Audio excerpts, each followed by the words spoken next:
Hello viewers, இன்னைக்கு நம்ம பார்க்க போறது ஒன் பீஸ் எபிசோட் 361 பார்ட் 2.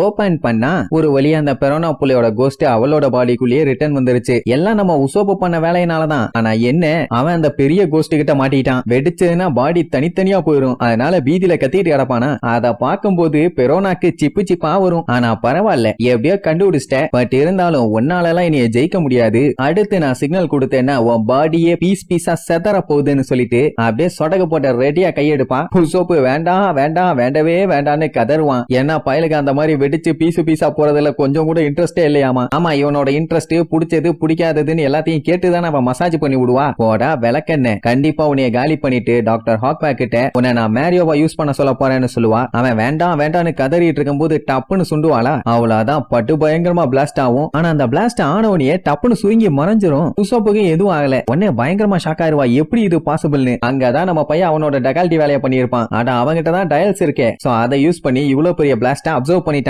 எங்க வந்து யாருகிட்ட கொஞ்சம் மிஸ் ஆயிருந்தா பாடி பார்ட்ஸ் எல்லாமே தனித்தனியா பிரிஞ்சிருக்கும். Just miss. அப்புறம் தான் ஒன்னு நோட் பண்ணுவா, அவளோட கை லாக் ஆயிருக்கு. அப்பதான் உசோப்பு நான் பொய் சொன்னேன்பா. என்னடா ராஜா பொய் சொன்னேன்னு கேட்டா, இவன் மேல ஃபர்ஸ்ட் ஒரு அட்டாக் பண்ணால பிக் பேங் ஸ்டார்னு, அது நிஜமான அட்டாக்கே இல்லையாமா. அவன் யூஸ் பண்ணது பேர்ட் லைம் ஸ்டார். அதாவது அவளோட பாடியை லாக் பண்ற மாதிரி அடிச்சிருப்பான். எப்படியும் திருப்பி அவளோட பாடிக்குள்ள வந்து மூவ் பண்ணதான் போறா. சோ மூவ் பண்ண விடக்கூடாதுன்னு இப்ப நம்ம உசோப்பால அவளோட பிசிக்கல் பாடி கூட சண்டை போட முடியும். அவ மறுபடியும் பேயாவே வந்தாலும் கூட சண்டை போட முடியும். உன்னால என்ன கிண்ட முடியும்னு கேட்டவனே பயங்கரமா ஷாக் ஆவா. ஆனா அந்த டைம் திடீர்னு டெரரா பின்னாடி ஒரு வைல்ட் அனிமல் வந்து நிக்கும். ஐ மீன் வைல்டு ஜோம்பி. அந்த காண்டா மிருகம் கொல்ல காண்டுல நீ தான் கேப்டன் குமஷிய பியூரிஃபை பண்ணியா, உன்னை விட மாட்டேன்னு சொல்லி ஓங்கி வெட்ட வருவானா. உடனே அவளுக்கு சந்தோஷம் தாங்கல. கரெக்டான டைமிங்ல வந்தீங்க லிeutenant ஜென்டில்மேன் ஹிப்போபட்டாமஸ், அவனை விடாதி ஹே, வெட்டி கொல்லுஹேன்னு கத்துன்னு கத்துவா. நம்ம பையன் இம்பாக்ட் டைல வச்சு பவரை அப்சர்வ் பண்ணல. அந்த பவரை திருப்பி அவன் மேல யூஸ் பண்ணுவான். அந்த ஒரு அடிக்கே அவன் அப்படியே தெரிச்சிருவான். அதை பார்த்த பெரோனாக்கு என்ன சொல்றதுனே தெரியல. எப்படி இவன் அவ்வளவு பெரிய உருவத்தை ஒத்த அடியில காலி பண்ணான்னு. அவளுக்கு இந்த டைல பத்தி எல்லாம் ஒண்ணும் தெரியாது இல்ல. ஆனா இப்ப பஞ்சாயத்தே அதான், இம்பாக்ட் டைல யூஸ் பண்ணி அட்டாக் பண்ணா என்ன ஆகும், எவ்வளவு பவரை வச்சு அடிக்கிறாங்களோ அந்த பவரை இவங்களும் தாங்கணும். உசோப்புக்கு கை போச்சு, ஐயோ வலி தாங்க முடியேன்னு கதறிட்டு இருப்பான். அங்க அந்த ஹிப்போபட்டாமஸ் அங்கேயே காலி. கரோனாவால இத சுத்தமா நம்பவே முடியல.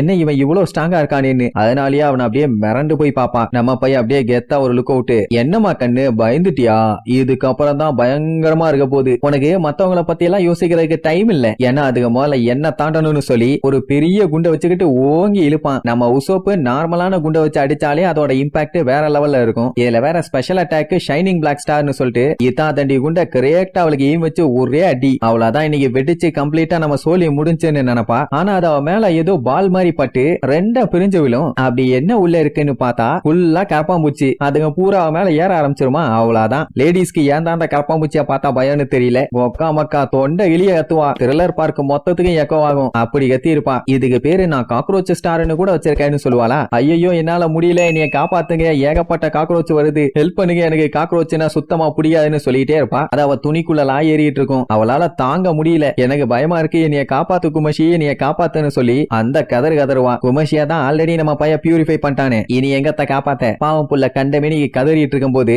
உசோப்பா அடுத்த அட்டாக் இறக்குவான். என்னடான்னு பார்த்தா பெரிய சைஸ் சுத்திலு, அதுல 10 டீன்னு போட்டிருக்கும். அதாவது அந்த சுத்திலோட வெயிட் 10 டன்னாமா. ஆரம்பிச்சிட்டால அவ வேலையே. அப்படியே பயங்கரமா போசலாம் குட்டுக்கிட்டு, கண்டிப்பா காக்ரோச் நான் பயந்தான். ஆனா நீ அதுக்கு மேல என்னைய பார்த்தா பயப்படணும். நீ என்னைய ரொம்ப அண்டர் எஸ்டிமேட் பண்ணிட்ட.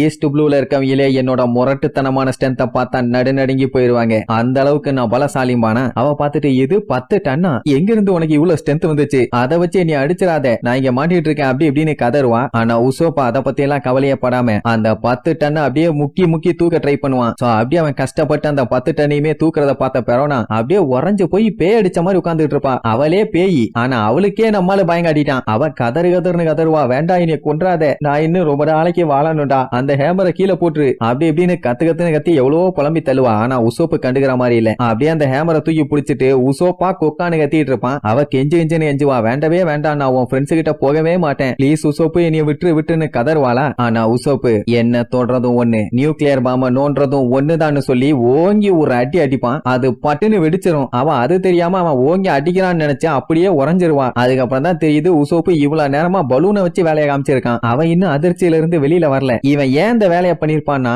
அவ இவனோட ஹார்ட்டை பிடிக்கிருவேன்னு சொல்லி மரண பயத்தை காமிச்சால, அதுக்கான பழிக்கு பழிதான் இது. எங்க வந்து யாருகிட்ட பொய் பேசுறதுல என்னைய மிஞ்ச யார் இருக்கா? இவெல்லாம் ஹாண்டட் மேன்ஷனோட பிரின்சஸ், ரொம்ப மோசம்னு சொல்லி சுத்திலோட கைப்பிடின்னு கையில வச்சிருப்பான்ல, அதோட காத்த புடிங்கி விடுவான். பலூன் தானே ஆக்சுவலா, இது பலூனு. காக்ரோச்னு வச்சு அட்டாக் பண்ணது காக்ரோச்சே இல்ல, அது வெறும் பொம்மை. மாஸ்க் எல்லாத்தையுமே எடுத்து கையில வச்சுக்கிட்டு பொய் சொல்றதுலயும் நெகட்டிவிட்டிலயும் ஏகட்டியா போட்டி போற டர்ட்டி கேர்ள், நான் யாருன்னு காமிஸ்டர்ல இப்ப என்ன பண்ணுவேன்பா? அவ அதிர்ச்சியில அன்கான்சியஸே ஆயிட்டா. அதனால மயக்கம் போட்டு அங்கேயே பொத்துன்னு விழுந்துருவாளா? தூங்கு தூங்கு நல்லா தூங்கு, இதுக்கப்புறம் உன் தொல்லை எங்களுக்கு இல்லன்னு சொல்லிட்டு நம்மள ஜாலியா ஆடிக்கிட்டே அங்க இருந்து கிளம்பிடுவான். அவ அப்படியே பேந்த முழிச்சுக்கிட்டே படுத்திருப்பா. அப்படியே அங்க கட் பண்ணி அந்த மேன்ஷனோட டாப்ல காட்டுறாங்க. கத்தி சண்டை போற சவுண்ட் டம்மு டிம்னு பயங்கரமா கேட்கும். அது மட்டும் இல்லாம மேல இருந்த அந்த பாதியே வெட்டுப்பட்டு அப்படியே கீழே சரியும். ஜோரோவுமே ஒரு செகண்ட் திருச்சடிச்சு வந்து விழுவான். நல்ல வேலை கீழே போய் விழல, அந்த பில்டிங்கோட பாதியில அப்படியே விழுந்து கிடப்பான். இவங்க ரெண்டு தாலையும் நம்பவே முடியல, ஜோரோவே அவன் பொழந்து கட்டிட்டானான்னு. அந்த சாமுராய் பயங்கர ஸ்ட்ராங்கான ஆள் போல. பிராங்கி பார்த்துட்டு என்ன சட்டு புட்டுன்னு முடிச்சிட்டான், என்ன நடந்துச்சுன்னு கேட்பான். பண்ணே ப்ரூக்கு,